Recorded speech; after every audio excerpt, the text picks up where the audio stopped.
Quick Slant. It's presented by your local New England Honda dealers. Around here, we Honda. Crisis in Foxborough. Ongoing coverage of the Patriots plummet from the number 1 seed to down where everybody else is. Continues now with Quick Slants. What do you think, guys, huh? It's a little distressing. 9-4? Not 9-4. Taking on water. We're going to get into that. We're going to get into that hard over the next 22 minutes or so.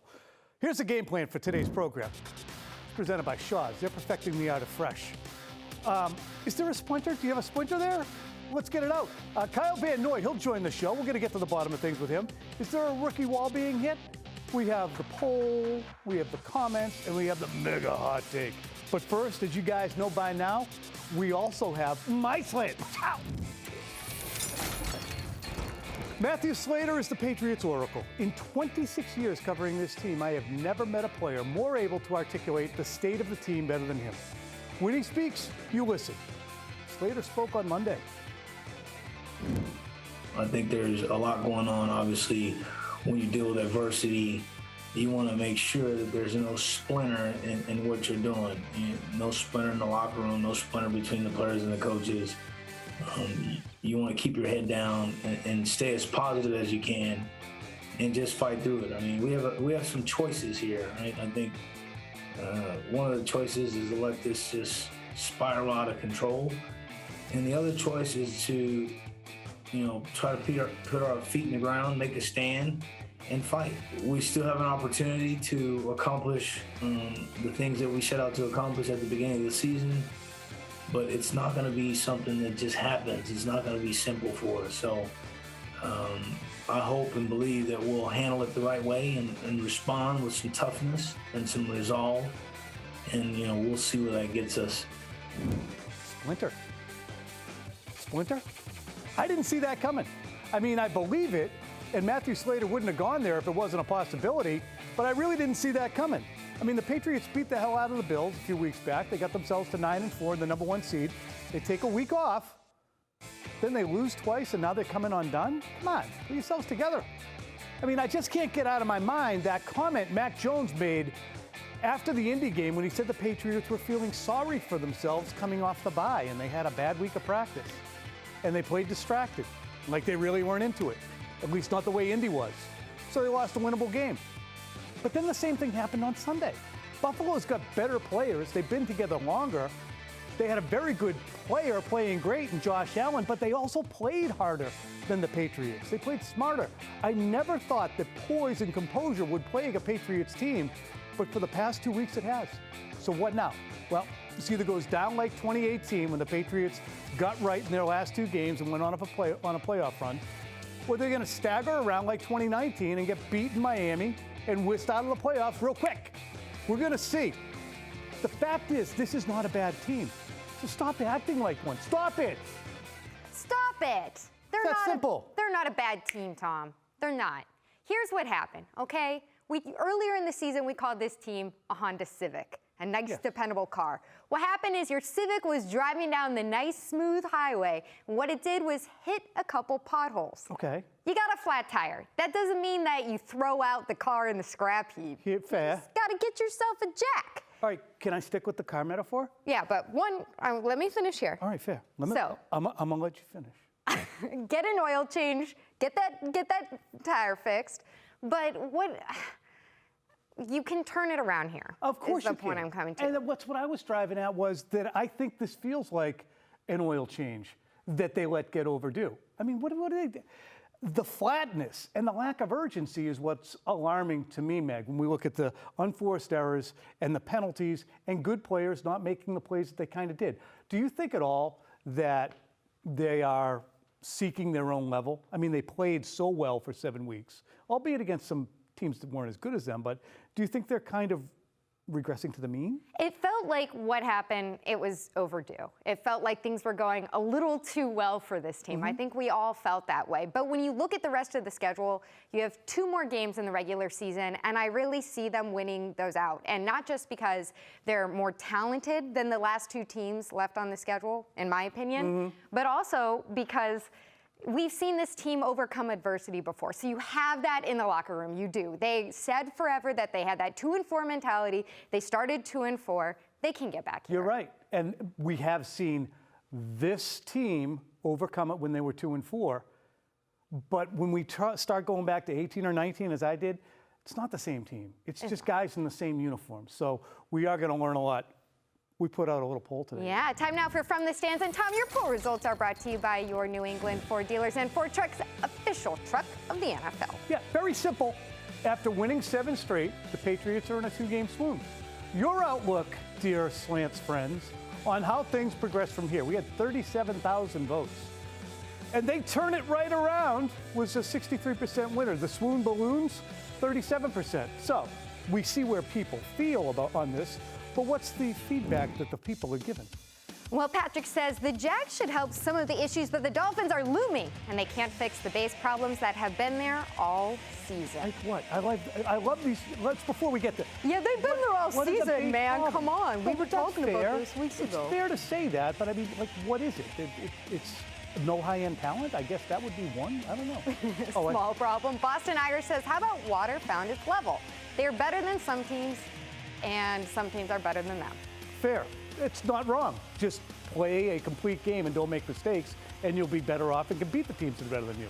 Casey says they'll turn it around, and by that I mean the new ceiling is winning their first playoff game. Not unfair.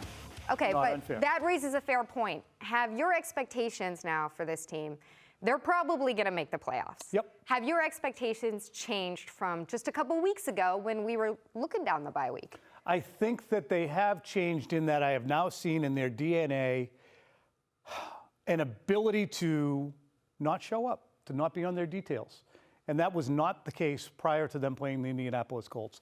The number of mistakes they made that contributed to that loss, we went through them all. Okay, 20-0, and the Colts had very little to do with the 20-0.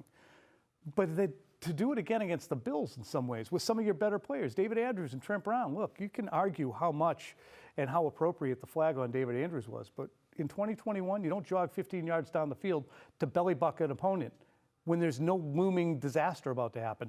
It's a bad play by a captain. So they now have these things in their tool belt, and I didn't expect to see them.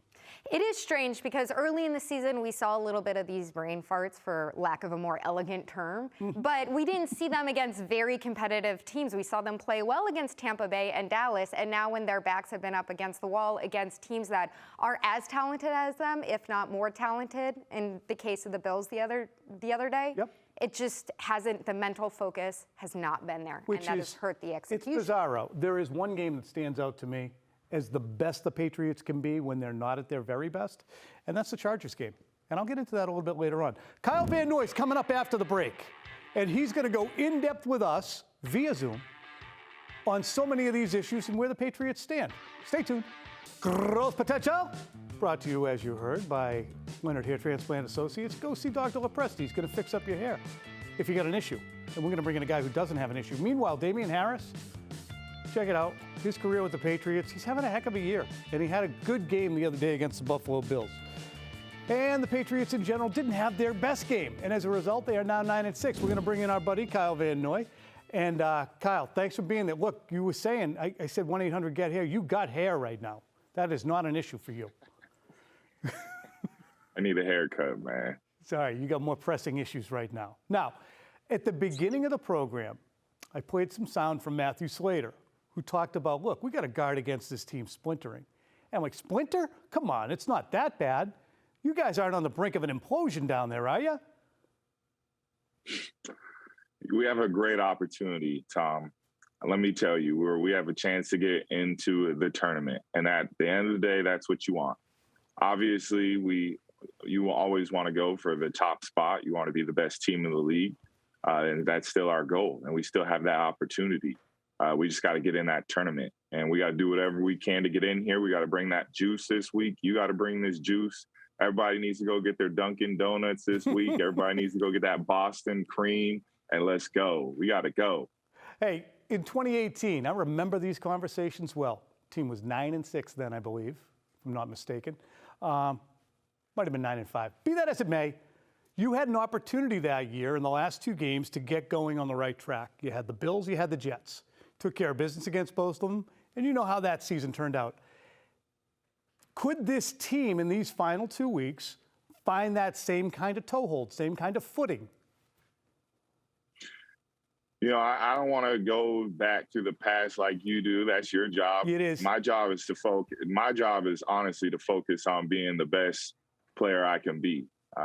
Just doing the little things right, making sure my P's and Q's are on point, making sure I show up and get the most out of myself. I don't need to talk a lot about what I'm going to do. I just need to go out and prove it. And that's what I want to do.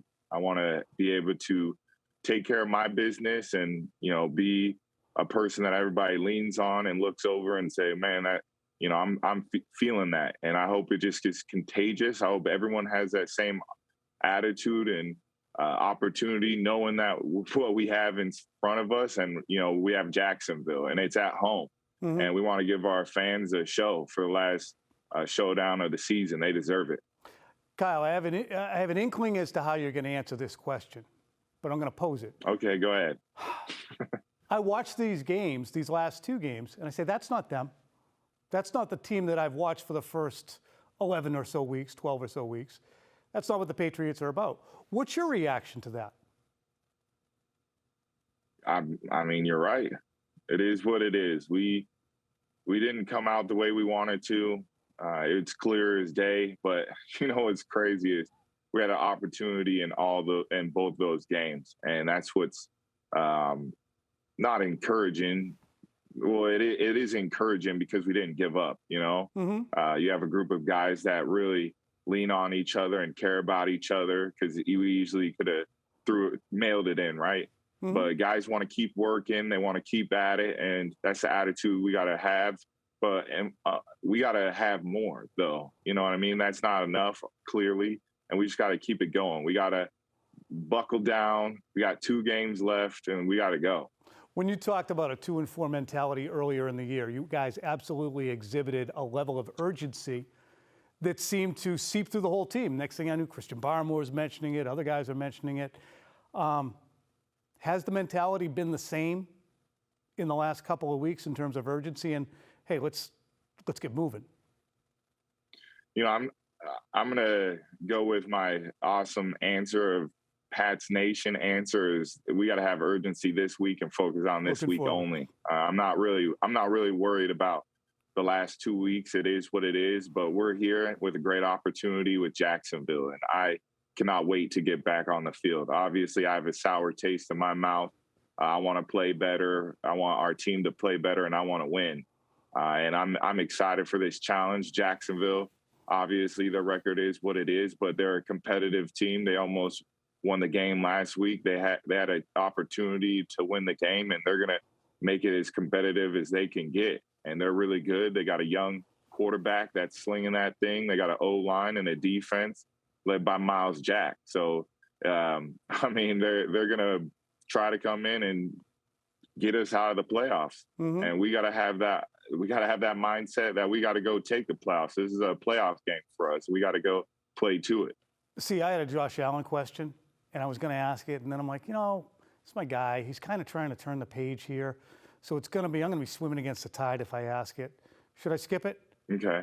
Skip it? Or probably. I'm over that, man. Fair. I'm going to do that. You know why? Because we do this every week. I'm trying to get the best. I shouldn't say I'm over. I should clarify, because someone may twist my words and 100%. Put it out there like I'm over Josh Allen. I'm over talking about the Bills, and I'm ready to move on to Jacksonville. How about that? That's good. That's fair. And I think it's best to add, awesome. Because look, we don't want to be filibustering out here. We're not going to waste the bullets. So let me ask you this. No chance you're going to take the Jaguars lightly, is there? No chance. All right. No chance. They're going to be ready to go. You saw it last week. They were ready to go. They're not quitting. They're going to play to the end of the game, and we got to have the same mentality. We got to play 60 minutes, and we got to get back to Patriot football. You know what that is. I know what that is. We need to just play fast, physical, downhill, play complementary football. Bill preaches it all the time, and we need to, as players, get back to that. All right, well, no grab ass, no mac and cheese questions. I don't care about your New Year's. I don't care about your Christmas. I know that you want to be on your business. So I'm going to say goodbye like 40 seconds early so you can go do your business and we can have happier meetings along the way.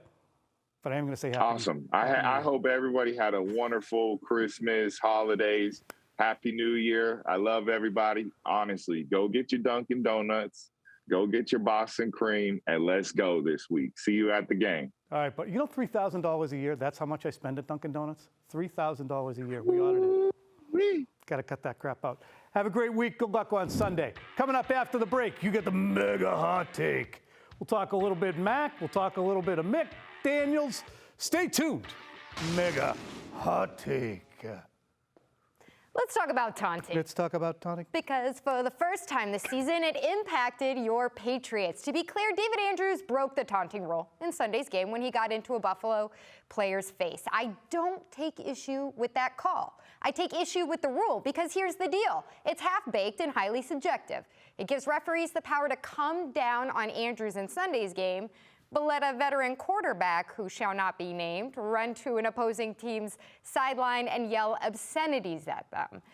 If we're going to see this much enforcement of this new rule, it needs to go back to the drawing board. Otherwise, send this rule the way of the dodo. You do a nice job with these. You keep them tight, you make a point, you get the hell out. That's why I like when you're a part of the show, which has been the way it's been for 2 years now. So, bottom line, you keep making sense, you're going to be able to stick around. Me, I don't know.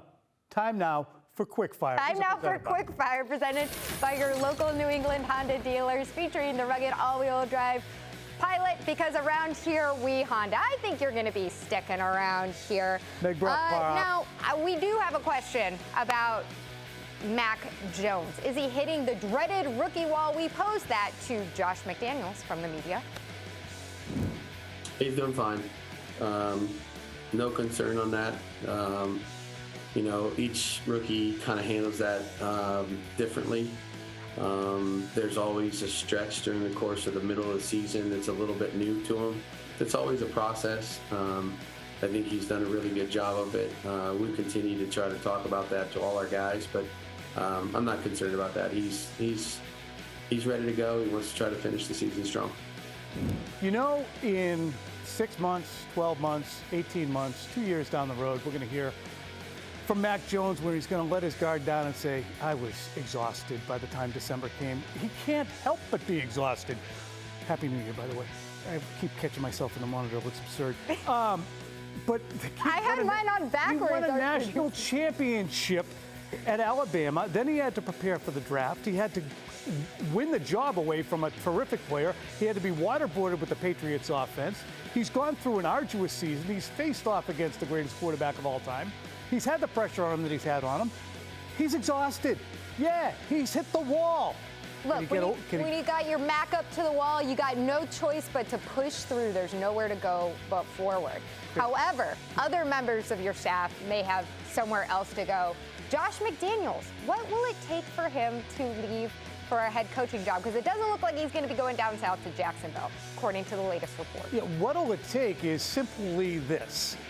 An owner who seems to have a grasp as to what he exactly wants. Remember David Tepper, he hired Matt Rule, didn't interview anybody else. He had a date with McDaniels, he canceled it. He wanted Matt Rule instead. Did he know what he wanted? Not really. Shad Khan, he hires Urban Meyer. Did he know what he wanted? Not really.